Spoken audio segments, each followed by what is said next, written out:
اعوذ باللہ من الشیطان الرجیم، بسم اللہ الرحمن الرحیم۔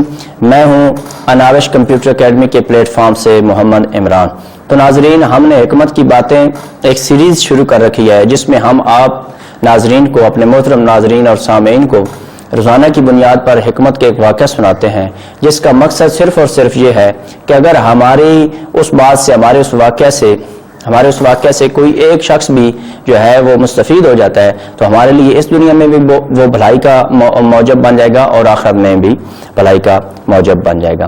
تو آج کا جو واقعہ ہے یہ گزرے ہوئے زمانے کا واقعہ ہے، لیکن بہت معنی خیز واقعہ ہے، اور اس میں آج بھی لوگ اس صورتحال کا شکار ہیں کہ ایک باپ اور بیٹا ہوتا ہے۔ تو بیٹا جوان ہو جاتا ہے اور باپ جو ہے وہ اپنے بیٹے کو کچھ نہ کچھ کام کرنے کا کہتا ہے۔ تو وہ جو بھی کام تجویز کرتا ہے اپنے بیٹے کے لیے، تو بیٹا کہتا ہے کہ جی بابا جان یہ لوگ کیا کہیں گے۔ جیسا کہ آج بھی والدین کے ساتھ یہ مسئلہ ہوتا ہے اور چل رہا ہے کہ والدین اپنے بیٹے کو یا اپنے بیٹوں کو کام کے لیے کہتے ہیں، وہ کہتے ہیں کہ لوگ کیا کہیں گے، جی ہم یہ کیوں کام کریں، لوگ کیا کہیں گے۔ تو باپ جو ہے وہ بیٹے سے اس بیٹے کی اس بات سے کافی جو تھا نا وہ پریشان تھا۔ اس نے ایک دل میں ایک تجربہ اور ایک نصیحت کرنے کا طریقہ سوچا، اور اس نے ایک دن اپنے بیٹے کو کہا کہ آپ یہ گھوڑا اپنا پکڑیں، کیونکہ وہ دور تھا، وہ موٹر سائیکل گاڑی کا دور نہیں تھا، وہ گھوڑے رکھنے کا دور تھا۔ انہوں نے اپنا گھوڑا گھر سے نکالا اور وہ لے کر چل پڑے۔ تو پیدل چل رہے تھے تو بیٹا حیران ہوا کہ آج ابو نے مجھے یا خود سوار ہونے کو نہیں کہا اور پیدل چل رہے ہیں، اور جبکہ سچ یہ تھا کہ باپ یہی بات اس بیٹے کو سمجھانا چاہتا تھا۔ دونوں چل رہے تھے، آگے سے کچھ لوگ ملے اور انہوں نے کہا کہ آپ بہت حیرت کی بات ہے کہ آپ کے پاس سواری ہے، اتنا بہترین گھوڑا ہے اور آپ دونوں پیدل چل رہے ہیں۔ تو باپ نے جو ہے وہ یعنی معلوم ہونے کا اظہار کرتے ہوئے، یعنی کہ حیرانگی کا اظہار کرتے ہوئے اپنے بیٹے کو کہا کہ آپ سوار ہو جائیں، اور بیٹا سوار ہو گیا، باپ پیدل چلنا شروع ہو گیا۔ کچھ آگے گزرے، آگے پہنچے تو کچھ مستورات کھڑی تھی، انہوں نے کہا کیسا عجیب و غریب جوان ہے کہ باپ جو ہے، بزرگ جو ہے وہ پیدل چل رہا ہے اور جوان جو ہے وہ گھوڑے کی پیٹھ پر بیٹھا ہے۔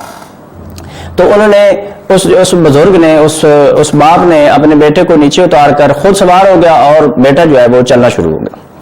کچھ آگے پہنچے تو کچھ لوگ ملے، انہوں نے کہا کہ کتنا ان کے پاس سواری ہے اور یہ کیسا بزرگ عجیب و غریب ہے کہ یہ خود تو اوپر بیٹھا ہوا ہے اور اس کا جوان اور اتنا خوبصورت بیٹا جو ہے وہ پیدل چل رہا ہے۔ اس نے اپنے بیٹے کو بھی کہا کہ آپ بھی گھوڑے پر سوار ہو جائیں۔ اب وہ دونوں گھوڑے پر سوار ہو گئے اور دونوں آگے جا رہے تھے، چلنا سفر شروع کر دیا۔ آگے سے کچھ لوگ ملے، انہوں نے اسپیشلی خصوصی طور پر ان کے گھوڑے کو روک کر ان سے کہا کہ یہ گھوڑا آپ کا اپنا ہی ہے؟ انہوں نے کہا بالکل جی بالکل اپنا ہے۔ انہوں نے کہا آپ اس کو مارنا چاہتے ہیں کہ آپ اتنے دونوں ہٹے کٹے جوان، ایک بزرگ ہے اور ایک یہ جوان ہے، آپ دونوں اس پر بیٹھے ہیں اور یقیناً یہ اس کا پسینے نکل رہے ہیں، اگر یہ مر گیا تو پھر کون ذمہ دار ہوگا؟ آپ کو چاہیے کہ آپ یا تو گھوڑے استعمال کریں یا باری باری اس پر سواری کریں۔ تو آگے چل کر جو بزرگ ہے وہ نیچے اتر آئے اور انہوں نے بیٹے کو بھی نیچے اتار لیا اور اس کو یہ بات باور کرائی کہ دیکھیں کہ ہم باپ بیٹا پیدل چل رہے تھے تب بھی لوگوں کو اعتراض تھا، آپ سوار تھے تب بھی لوگوں کو اعتراض تھا، میں سوار تھا تب بھی لوگوں کو اعتراض تھا، جب ہم دونوں سوار تھے تب بھی لوگوں کو اعتراض تھا۔ تو بیٹا لوگ جو ہیں وہ باتیں کرتے رہتے ہیں، ان کے اعتراضات، ان کے ہر مقام پر لوگ تنقید کا نشانہ بھی بناتے رہتے ہیں اور لوگ تعریف بھی کرتے رہتے ہیں، اس لیے لوگوں کی باتوں میں نہیں آنا چاہیے۔ تو یہی نصیحت ہے آج کے زمانے کے ان جوانوں کے لیے اور ان والدین کے لیے جن کو والدین کہتے ہیں کہ بیٹا کچھ کام کرو اور وہ کہتے ہیں لوگ کیا کہیں گے۔ لوگ نہ تو آپ بھوکے ہیں تو آپ کو کھانا دیں گے، نہ ہی آپ اگر بے روزگار ہیں تو آپ کو روزگار دیں گے، لیکن یہ آپ کو سوچنا ہوگا کہ آپ کو کون سا کام کرنا چاہیے، آپ کو کس میں فائدہ ہے۔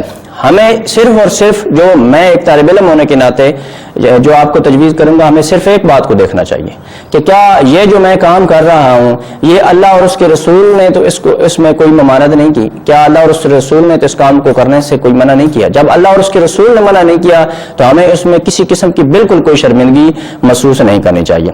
تو یہ ہے ہمارے واقعات کی سیریز ہے اور ہم یقیناً اپنے ناظرین کی خدمت کے لیے یہ پیش کرتے رہتے ہیں۔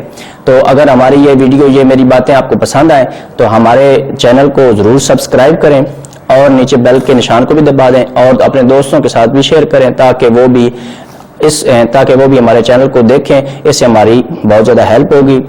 اللہم صلی علی محمد و علی محمد والسلام۔